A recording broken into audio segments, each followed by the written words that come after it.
성도 여러분, 우리 예수님이 십자가에 죽으셨다가 사흘째 되던 날 부활하셨습니다. 예수님 부활하셨습니다. 예수를 믿으시기를 바랍니다. 리 스트로벨이라는 사람이 있습니다. 무신론자인데 그는 젊어서부터 이렇게 늘 생각했습니다. 신이 사람을 만든 게 아니고 사람이 신을 만들었다. 믿지 않는 지성인들은 다 대체로 그렇게 생각합니다. 신이 사람을 만든 게 아니라 사람이 신을 만들었다. 그는 무신론자였을 뿐만 아니라 극심한 회의론자였고 냉소주의자였습니다. 그래서 모든 것을 의심하는 사람이었는데 그는 직업도 좋았어요. 미국의 유명한 일간지 시카고 트리뷴이라는 그 일간지의 편집자였습니다. 그리고 동료들 사이에서 이런 말이 유행했다고 하는데, 어머니가 당신을 사랑한다고 해도 일단 확인해보라. 모든 것을 의심해보라는 거죠. 눈으로 확인할 수 있는 명백한 증거가 없으면 이 사람은 아무것도 믿지 않는 그런 회의론자였고 냉소주의자였습니다.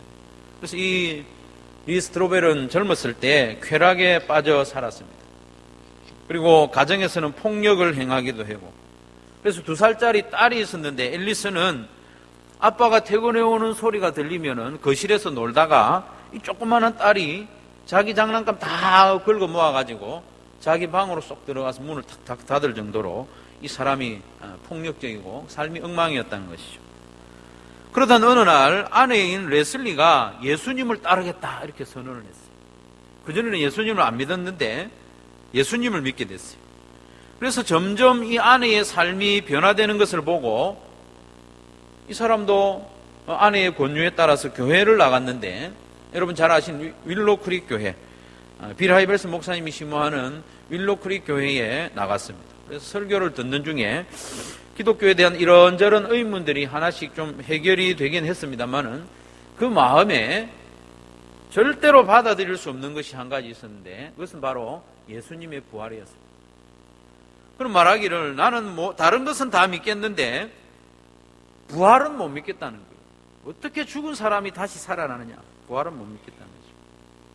혹시 이 자리에 함께 예배드리는 분들 중에 리 스트로벨과 같은 마음을 가진 분 없습니까?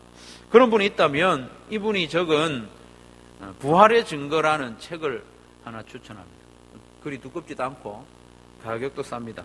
혹시 필요하신 분 있으면 저한테 말씀하시면 제가 하나 또 구해드릴 수도 있습니다. 부활의 증거. 이 사람이 전공이 뭐냐면 언론학과 법학입니다. 얼마나 꼼꼼한 사람인지 몰라요. 덮어놓고 믿는 사람은 아닙니다. 이런 사람이 그래서 부활에 대해서 2년 동안, 거의 1년 9개월 정도의 긴 시간 동안 엄청난 자료들을 탐구하고 많은 석학들을 만나서 이야기하고 물어보고, 그 석학들은 예수님 믿는 사람들 아닙니다. 믿는 사람도 있었겠지만 안 믿는 사람도 많았어요. 많은 사람들과 대화를 그렇게 나눈 후에 결국 예수님의 부활은 역사적인 사실이다, 그것을 인정하고 고백하게 된 것이죠. 리 스트로벨이 가장 먼저 연구한 자료는 신약 성경입니다. 그렇게 이야기하면 김 빠진다고 생각할 수도 있죠. 성경 보고 예수님 믿었다 하는 건 모순 아니냐 이렇게 생각할 수 있지만, 믿음의 눈으로 성경을 본 건 아니에요. 탐구하는 눈으로 봤어요. 그리고 이 성경을 이분이 가장 먼저 탐구한 건 왜 그런가 하면, 역사적인 자료이기 때문에 이 사람은 그런 역사적인 자료에 접근하는 마음으로 성경을 봤어요. 왜냐하면 성경의 내용을 믿든지 안 믿든지 이 신약 성경과 구약 성경은 고고학적으로 이미 그 시대에 기록된 역사물이라는 것을 다 인정하기 때문에, 특별히 신약 성경은, 그리고 복음서들은 AD 60년 전후에 기록된 것이 이미 고고학적으로 다 증명됐기 때문에 리 스트로벨이 성경을 연구한 겁니다. 여러분, 요세푸스라는 유대인 역사가를 혹시 아시는지 모르겠습니다. 이 사람은 주후 37년경에 태어나서 약 100년경에 죽은 사람입니다. 이 사람은 유대인이긴 하지만 예수님 믿는 사람은 아니에요. 유대인 역사가입니다. 권위 있는 유대인 역사가입니다. 그 사람이 쓴 유대인 고대사라는 책에 보면 이런 구절이 있습니다. 이 사람은 AD 37년경에 태어난 사람이라고 했습니다. 예수님이 돌아가실 무렵에 태어난 사람입니다. 그러니까 예수님의 그 동시대 인물이라고 보면 됩니다. 뭐라고 썼는가 하면 이 시대에 예수라 불리는 현인이 있었다. 그의 행실은 선하였고 그의 학식은 뛰어난 것이었다. 그리고 유대인들과 다른 나라 가운데서 많은 사람들이 그의 제자가 되었다. 빌라도는 그를 정죄하여 십자가에 못 박혀 죽도록 하였다. 그러나 그의 제자들은 그의 제자 되기를 포기하지 않았다. 그들은 예수님이 십자가에 못 박혀 죽은 지 3일 만에 그들에게 나타났고 그가 살아났다고 보도하였다. 이렇게 이야기를 합니다. 요세푸스는 기독교인이 아닙니다. 당시의 사람입니다. 유대인이었는데 역사가입니다. 역사가의 객관적인 눈으로 또 객관적인 자료에 의해서 예수님에 대해서 실존했음을 증언하고 있고 또 예수님을 빌라도라는 총독이 재판을 해서 십자가에 죽게 했다. 그리고 그 당시에 예수님의 제자들이 예수님의 부활을 선포하고 다녔다. 이것을 역사가의 눈으로 비기독교인의 눈으로 증언을 하고 있는 거예요. 그렇기 때문에 이 복음서는 예수님을 믿는 사람이든지 안 믿는 사람에게든지 역사적인 객관적인 자료입니다. 그래서 리스트로벨은 그렇게 성경을 2년 가까이 예수님의 부활에 대한 기록을 읽어보고 또 각계의 석학들과 인터뷰를 한 후에 1981년 11월 8일에 이렇게 고백을 했습니다. 자기가 기도한 내용이죠. 주 예수님, 그동안 제 삶은 정말 주님이 원하시는 삶과는 거리가 멀었습니다. 사실 저는 헤아릴 수 없이 많은 죄를 지었고 그래서 정말 죄송합니다. 이제 저의 길에서 벗어나 주님의 길로 행하고 싶습니다.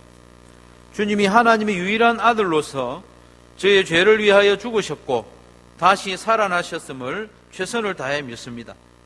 이제 제 손을 내밀어 주님이 값없이 주시는 용서와 영생의 선물을 받습니다.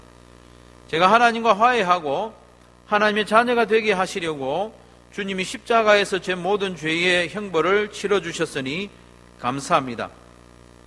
이제부터 주님이 원하시는 삶을 살도록 저의 삶을 인도하여 주소서. 이 순간 이후로 저는 주님의 것입니다.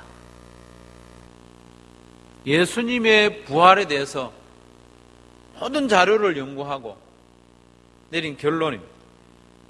물론 예수님의 부활을 믿는 모든 사람이 이 사람과 같이 탐구의 과정을 다 거치는 건 아닙니다. 저와 같은 사람은 그런 탐구의 과정 없이 성경 말씀을 거듭 듣는 중에 믿게 되었어요. 하나님의 은혜죠.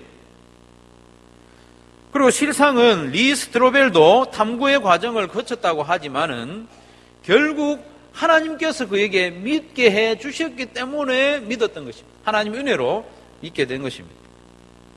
사랑하는 성도 여러분, 오늘은 예수님이 십자가에 달려 죽으셨다가 사흘째 되던 날 부활하심을 기념하고 감사하는 부활주일입니다. 혹시 예수님의 부활이 아직 믿어지지 않는 분이 있다면 부활주일인 오늘 깊이 한번 생각하시고 고민하시기 바랍니다. 과연 예수님이 다시 살아나셨을까? 사실 이 부활이라고 하는 것은 이해할 수 없고 믿기 어려운 이야기 틀림없습니다. 하지만 하나님이 살아계시다면 얼마든지 가능한 이야기 아닙니까? 하나님이 살아계시다면 죽은 사람 살리는 것 얼마든지 가능한 이야기입니다. 사람은 죽은 사람을 살리지 못합니다. 그러나 하나님은 살릴 수 있습니다. 가령 지금으로부터 한 500년, 600년 전에 하늘을 날 수 있으리라 그렇게 상상한 사람 몇이나 되겠습니까? 사람이 하늘을 날 수 있을 것이다 말했을 때 미친 사람이라고 하지 않겠습니까? 믿지 못합니다. 500년, 600년 전에 수천 킬로 떨어진 곳에 있는 사람하고 내가 대화를 할 수 있을 것이다. 얼굴을 보면서 대화를 할 수 있으리라고 누가 상상이나 했겠습니까? 아무도 그렇게 상상하지 못하고 그런 날이 올 것이라고 말하면 미친 사람 취급받았지 않겠습니까? 그러나 지금 어떻습니까? 그 큰 비행기가 하늘을 날아다닙니다. 저는 당리로 이사 온 지 2년이 되었습니다만 이 비행기가 수시로 하늘을 날아다니는 거 보면서 그때마다 참 신기해요. 저게 어떻게 하늘을 날아다닐까? 참 신기한 일입니다. 하늘을 날아다닐 뿐만 아니라 지구 바깥으로, 대기권 밖으로 날아갔다가 돌아오는 시대입니다. 이것은 기술의 차이입니다. 500년 전, 600년 전과 지금 기술이 완전히 차이가 나기 때문에 기술의 차이가 이런 세상을 만들었습니다. 기술의 차이도 믿을 수 없는 세상을 우리에게 열어준다면 존재의 차이는 얼마나 더 큰 놀라운 일을 행할 수 있겠습니까? 사람의 차원으로서는 행할 수 없는 일이지만 이 존재의 차원이 다른, 우리와 존재의 차원이 다른 하나님이 살아계시다면 어떤 일이든지 행하실 수 있습니다.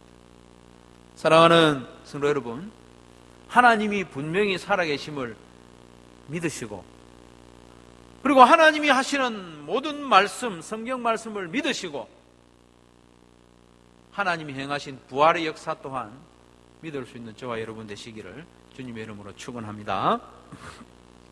2000년 전에 있었던 예수님의 부활 사건은 죄인을 구원하시는 하나님의 결정적인 역사입니다. 오늘은 예수님의 부활이 우리에게 어떤 의미를 가지고 우리의 삶에 어떤 영향을 미치는지 세 가지로 살펴볼 것인데 이건 제가 임의로 나눈 것은 아니고 성경이 그렇게 가르쳐주고 있습니다. 먼저 죽음에 대해서 살펴봅시다. 성경에 보면 아담과 하와가 범죄함으로 죽게 됩니다. 이 죽음이 세 단계로 임합니다. 그 첫 번째 단계가 뭐냐 하면 영적인 죽음입니다. 두 번째 단계는 일상의 죽음입니다. 세 번째 단계는 육체의 죽음입니다. 아담과 하와가 범죄함으로 말미암아 즉시 하나님과의 관계가 단절됩니다. 이것이 영적인 죽음입니다. 이 사람이 영적으로 죽고 나니까 그 이후에 살아가는 모든 삶에서 일상에서 관계가 깨어지고 그 일상이 죄로 가득한 것입니다. 일상이 죄의 종로로 타는 것이죠. 로마서 6장 6절의 표현으로 하면 죄의 몸으로 죄에게 종로로 타는 삶을 살게 된 것이죠. 이게 영적인 죽음을 맞이한 사람의 일상입니다. 일상조차도 죽게 되는 것입니다. 그렇게 일상의 죽음을 경험하며 살다가 마지막에는 육신도 죽게 되는 것입니다. 이것이 세 번째 죽음입니다. 이처럼 죄인에게 찾아온 죽음이 세 단계이기 때문에 우리에게 베풀어 주시는 구원과 또 부활의 은혜도 당연히 세 단계로 우리에게 주어집니다. 성경은 구원에 대해서 과거, 현재, 미래의 형으로 세 가지로 말씀하지 않습니까? 좀 헷갈리긴 하지만은 이게 원리적으로 맞아요. 복잡하게 생각하지 마십시오. 요한복음 5장 24절에 보면 이미 얻은 구원에 대해서 말씀합니다. 예수님을 믿을 때 즉시 주어지는 구원. 내가 진실로 진실로 너희에게 이르노니 내 말을 듣고 또 나 보내신 이를 믿는 자는 영생을 얻었고, 영생을 얻었습니다. 이미 얻었고 심판에 이르지 아니하나니 사망에서 생명으로 옮겼느니라. 예수님을 믿는 사람은 영생을 얻습니다. 즉시 영생을 얻고 사망에서 생명으로 옮겨졌습니다. 이게 영적인 부활에 해당하는 것이죠. 그리고 이미 구원을 얻은 성도는 현재 우리의 삶에서 이루어가야 하는 구원이 있습니다. 빌립보서 2장 12절 말씀에 보면 두렵고 떨림으로 너희 구원을 이루라. 두렵고 떨림으로 너희 구원을 이루라. 이 말은 우리의 노력으로 구원을 쟁취하라는 말이 아니고 우리의 일상 가운데 구원 얻은 자답게 살아가라, 그 말입니다. 그리고 구원에 대해서 장차 미래에 완성될 구원에 대해서 로마서 13장 11절에 이렇게 말씀합니다. 이제 우리의 구원이 처음 믿을 때보다 가까웠다. 이 말은 온전한 구원, 완전한 구원은 장차 우리에게 주어질 것이라는 것입니다. 이렇게 구원이 예수님을 믿을 때 얻는 그 과거의 구원, 오늘 살아가는 삶 동안에 우리가 이루어가야 하는 구원, 그리고 마지막 날 예수님이 다시 오시는 그날에 온전히 우리에게 이루어 주실 완전한 구원. 마찬가지로 여러분, 부활도 성도인 우리에게 세 단계로 임합니다. 제가 저 사람 이단 아닌가 이렇게 생각하지 마시고 성경이 그렇게 이야기합니다. 첫 번째로 영적인 부활이 우리에게 주어집니다. 예수님의 십자가 죽음과 부활을 믿는 사람은 즉시 구원을 받고 하나님의 자녀가 됩니다. 이것이 바로 영적으로 다시 살아나는 겁니다. 예수님을 믿지 않았을 때 우리는 영적으로 완전히 죽은 상태였습니다. 시체였습니다. 시체. 죽은 시체는 반응하지 못합니다. 시체가 스스로 노력해서 살아날 수 없습니다.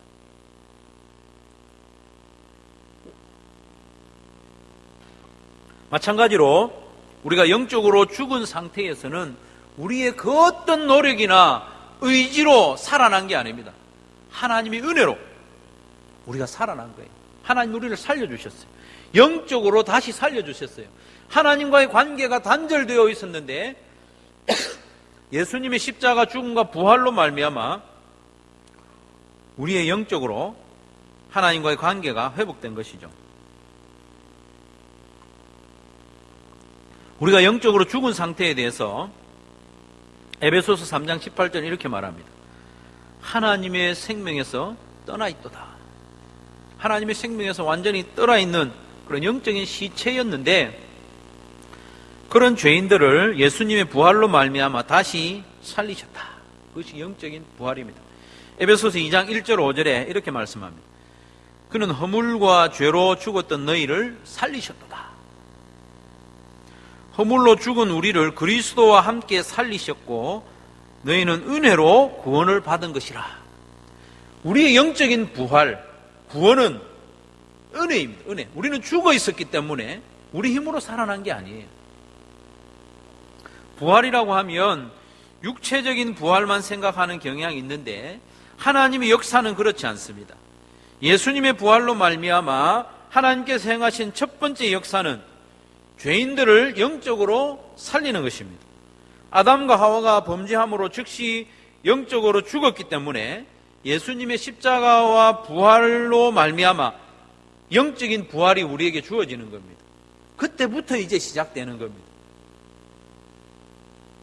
영적으로 새 생명을 얻는 것을, 부활하는 것을 중생, 거듭남 이렇게 표현하기도 합니다. 우리가 중생하는 것은, 우리가 거듭나는 것은 전적으로 하나님의 은혜입니다. 하나님이 살려주시는 것이죠. 하나님과 관계가 단절되었는데 그 단절된 관계를 회복시켜주는 것이 영적인 부활입니다. 그게 시작이죠. 영적으로 부활한 성도에게 요구되는 것이 있는데 그것은 바로 일상의 부활입니다. 일상의 부활. 이것이 오늘 설교의 중심 주제입니다. 오늘 보면 10절, 11절은 대단히 어려운 말씀입니다. 같이 한번 읽겠습니다. 10절, 11절 시작. 내가 그리스도와 그 부활의 권능과 그 고난의 참여함을 알고자 하여 그의 죽으심을 본받아 어떻게 해서든지 죽은 자 가운데서 부활에 이르려 하노니. 특히 11절 마지막 표현은 참 어렵습니다. 부활에 이르려 하노니. 자칫하면 사람이 무엇인가 열심히 노력하면 스스로 부활에 이를 수 있다는 의미로 오해할 수 있습니다. 그러나 바울은 지금 그 이야기를 하는 게 아닙니다. 오히려 구원은 행위에서 난 것이 아니라고 에베소서 2장 9절 말씀에 바울은 못 받고 있습니다. 그러면 바울이 지금 오늘 본문에서 말하는 부활에 이르러야 한다는 말이 무슨 뜻일까요? 이것은 이미 영적으로 부활한 성도가, 하나님과의 관계가 회복된 성도가 그 일상의 삶에서도 부활한 자답게 살아가는 것을 말합니다. 영적으로 부활한 성도가 성도답게 살아가는 중에는 반드시 고난이 따릅니다. 희생과 손해가 따르고 때로는 죽음을 각오해야 될 때도 있습니다. 그런 고난과 죽음을 통해서라도 예수님의 부활을 내가 경험하고 싶다는 것입니다. 내가 영적으로 부활한 성도답게 살아가는 가운데 일상에서도 부활을 경험하고 싶다는 것입니다. 이것이 바울의 고백입니다. 그래서 12절에 이렇게 말씀합니다. 내가 그것을 이미 얻었다 함도 아니요. 여기서 그것은 뭐냐 하면 부활에 이르는 그런 경험들. 내가 이미 얻었다 함도 아니요 온전히 이루었다 함도 아니라 오직 내가 그리스도 예수께 잡힌 바 된 그것을 잡으려고 달려가노라. 이 표현도 좀 헷갈리는 표현인데 예수 그리스도께 잡힌 바 된 그것이 뭐겠습니까? 예수 그리스도께 잡힌 바 된 그것은 예수님이 나를 잡고 있는 걸 말하죠. 예수님이 나를 잡고 있는 것. 그것은 예수님께서 베푸신 확실한 구원의 은혜를 말합니다. 하나님께서 우리에게 베풀어 주신 영적인 부활, 다시 살아남, 예수님께서 베푸신 그 구원의 확실한 은혜를 예수님이 나를 붙잡은 것으로 말하고, 그리고 이어서 말하기를 바울은 내가 그것을 잡으려고 달려간다고 하고 있습니다. 예수님께서 나를 붙잡고 계시는데 나도 예수님이 나를 붙잡고 계시는 그 손을 붙잡겠다는 말입니다. 여러분, 물에 빠진 사람을 구조하는 사람의 손이 있습니다. 그 사람을 딱 붙잡고 있는 그 손이 그를 구조합니다. 구조함을 받는 사람도 구조하는 사람의 손을 붙잡을 수 있지 않습니까? 실상은 그 구조가 실제로 이루어지는 것은 구조하는 사람이 붙잡아주는 손에 달려 있습니다. 그러나 구조를 받는 사람도 그 손을 붙잡을 수 있는 것입니다. 바울은 지금 그 이야기를 하고 있습니다. 그리스도 예수께 잡힌 바 된 그것, 은혜로 주어진 그 구원의 은혜를 나도 붙잡고 싶다는 것입니다. 은혜로 주어진 그 구원을 받은 사람답게 살아가고 싶다. 그것을 바울이 고백하는 것입니다. 영적인 부활을 경험한 성도도 마찬가지입니다. 그 삶에서 부활의 일상을 살아내야 하는 것입니다. 하나님께서 예수님을 십자가에 매달아서 우리를 죄에서 씻으시고 예수님을 부활시키면서 우리에게 영적인 부활을 허락해 주셨습니다. 예수님과 함께 우리를 다시 살리셨다고 했지 않습니까? 우리를 예수님과 함께 다시 살리신 목적이 뭡니까? 살아난 그 삶을 살아내기 위해서 아담과 하와가 범죄하여 영적으로 죽은 후에 잃어버린 그 일상들, 죽어버린 그 일상들을 우리의 일상에서 다시 살리시기를 원한다는 것이죠. 아담과 하와가 영적으로 죽은 후에 그들의 삶은 실제로 죄로 가득한 삶을 살았습니다. 죄의 종으로 하루하루 살았습니다. 그래서 하나님께서 우리를 영적으로 살리신 이후에 우리에게 기대하시는 바가 뭐냐 하면 하나님과의 관계가 회복된 자로 살아가는 겁니다. 죄의 종로로 타며 살던 그런 삶을 정리하고 의의 종로로 타며 살기를 원하십니다. 죄에 대하여서는 죽고 하나님께 대하여는 산 자로 살아가기를 우리 하나님 원하신다는 것입니다. 유진 피터슨 목사님은 부활을 살라라는 책을 썼습니다. 책 제목이 좀 이상하죠. 부활을 살라. 에베소서를 강의하는 책인데 성도는 부활을 살아야 된다는 것입니다. 그리고 또 다른 책도 썼는데 그 책 제목도 또 이상해요. 일상, 부활을 살다. 일상생활 가운데 부활을 살아야 된다.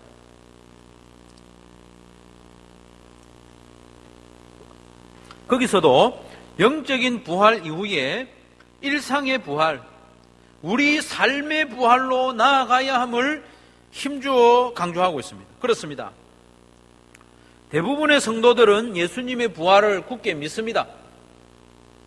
하지만 예수님의 부활에 대한 믿음이 우리 삶에서 어떻게 드러나야 하는지에 대해서는 별로 고민하지 않는 것이죠. 예수님이 부활하셨습니다. 그렇게 말하고 할 말이 없는 거예요. 예수님의 부활은 믿고 인정하는데 나의 일상생활에까지 부활의 역사가 이어져야 한다는 것은 생각하지 못하고 기대하지 못하는 것입니다. 사랑하는 성도 여러분, 예수님을 죽은 자 가운데서 살리시고 또 우리의 영을 다시 살리신 하나님께서는 우리의 일상 또한 변화시키시고 살리실 능력이 있으심을 여러분 믿으시기를 바랍니다. 그 믿음을 가지고 우리는 일상을 살아가야 됩니다. 그 믿음을 가지고 일상을 살아갈 때에 부활의 삶을 살아갈 수가 있습니다.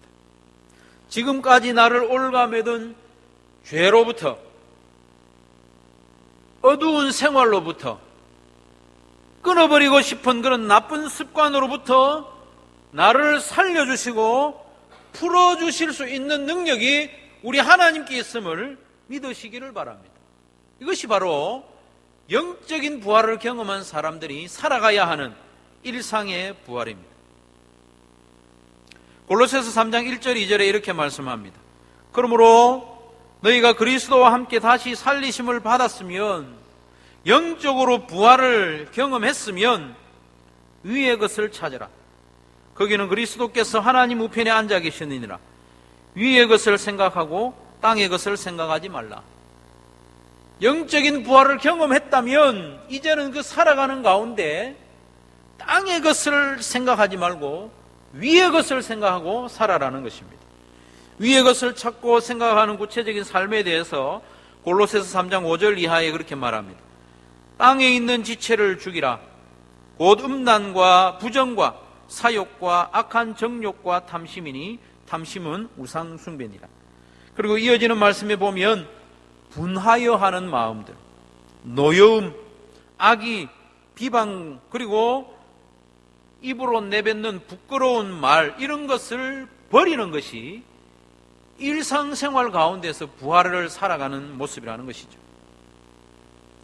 사랑하는 성도 여러분, 예수님이 죽음에서 부활하심으로 우리의 영을 살리신 이 복된 날에 우리의 일상에서도 부활의 삶을 살리라 결단하는 저와 여러분 되시기를 간절히 바랍니다.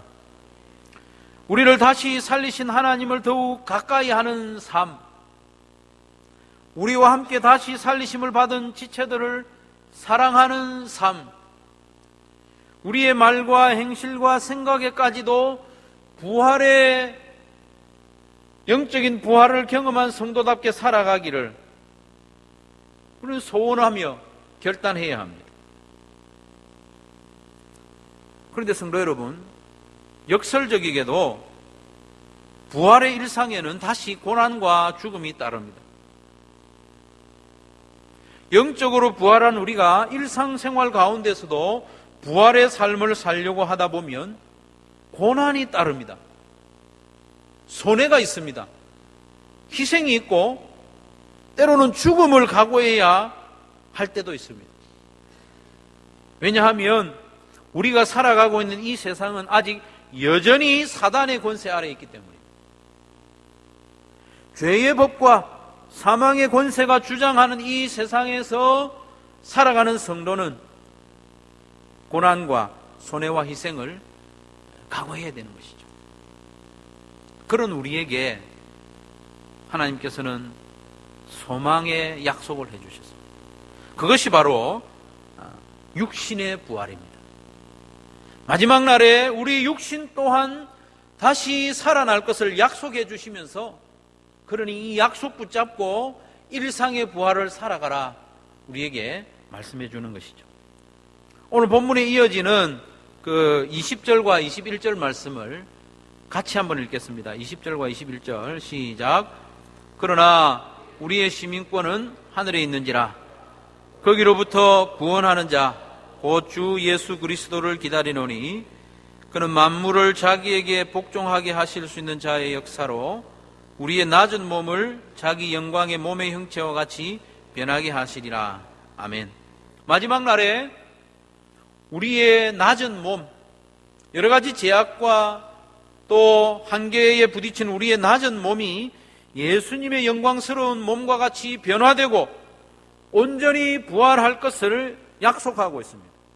그렇기 때문에 우리는 이 땅에서 고난과 희생과 죽음이 있을지라도 일상생활 가운데 부활의 삶을 살아갈 수가 있는 것입니다. 이 약속을 붙잡을 때에 일상에서도 부활의 삶을 살 수 있습니다. 분명히 일상생활 가운데 부활을 사는 것은 쉬운 일이 아닙니다. 그렇기 때문에 육신의 부활, 소망의 부활, 영원한 부활을 우리에게 약속해 주신 것이죠. 사랑하는 성도 여러분, 일상생활에서 부활의 삶을 살아내기가 힘겹고 또 지칠 때에 우리의 시민권은 하늘에 있음을 기억하시기를 바랍니다. 장차 우리의 육신이 부활하여 예수님의 영광스러운 몸과 같이 온전히 변화될 줄로 믿으시기를 바랍니다. 그 믿음을 붙잡고 오늘 하루를 살아갈 수 있기를 바랍니다. 말씀을 정리합니다. 성도들 가운데서는 이 부활이 끝인 사람이 있고 부활이 시작인 사람이 있습니다. 부활이 끝인 사람은 나는 예수님을 믿었으니 내 영은 부활했고 구원을 받았고 그리고 마지막 날에 내가 완전히 구원을 받을 것이다. 그것만 붙잡고 사는 사람이에요. 부활이 끝이에요. 그러나 부활이 시작인 사람은 나의 영이 다시 살아났고 그리고 장차 나의 육신 또한 영광스러운 몸으로 부활할 것이니 오늘 내가 살아가는 일상의 삶에서도 부활의 삶을 살리라 도전하는 사람입니다. 사랑하는 성도 여러분, 영의 부활은 부활의 일상을 살게 하는 능력과 출발이 됩니다. 우리가 영적으로 살아났기 때문에 그 살아난 자답게 살아가는 시작이 되는 겁니다. 마치 아기가 태어났기 때문에 자라난 것처럼 또한 육신의 부활에 대한 이 약속이 일상의 부활을 살아가는데 우리에게 힘이 되고 소망이 되고 인내하게 하는 것이죠. 그렇기 때문에 예수님의 부활을 믿는 우리에게 주어진 오늘의 과업이 뭡니까? 오늘의 과업은 일상 가운데 부활의 삶을 살아내는 것입니다. 영적으로 부활한 자답게 살아가고 장차 육신마저도 온전히 부활할 것을 믿는 사람답게 오늘을 살아가는 그것이 바로 일상의 부활입니다.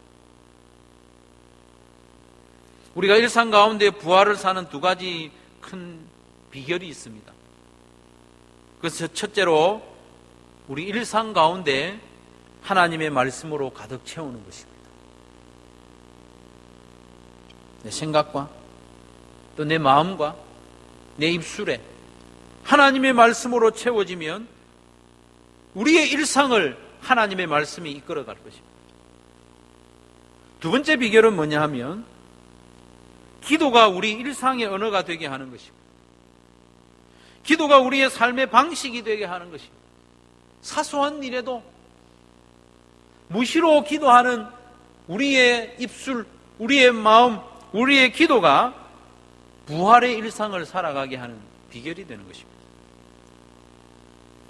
하나님께서는 우리를 구원하시고 우리를 부활시키시는데 아담과 하와가 범죄하여 죽음에 이르렀던 그 과정을 뒤집으시면서 우리에게 은혜를 베풀어 주셨어요. 아담과 하와가 범죄했을 때 영적으로 죽었고 그의 하루하루의 삶 또한 죄로 가득했고 그 육신 또한 결국 죽었던 그것을 우리 하나님께서는 완전히 뒤집으면서 우리의 영을 살리고 우리의 일상을 살리고 우리의 육신까지도 영화로운 몸으로 살려주시겠다고 약속하고 있는 것입니다. 고린도전서 15장 22절 말씀에 보면 아담 안에서 모든 사람이 죽은 것 같이 그리스도 안에서 모든 사람이 삶을 얻으리라 말씀하고 있습니다. 아담 안에서 모든 사람이 죽은 것처럼 그리스도 안에서 모든 사람을 살리시는 이 부활의 능력과 은혜가 오늘의 삶에도 능력으로 나타나기를 주님의 이름으로 축원합니다.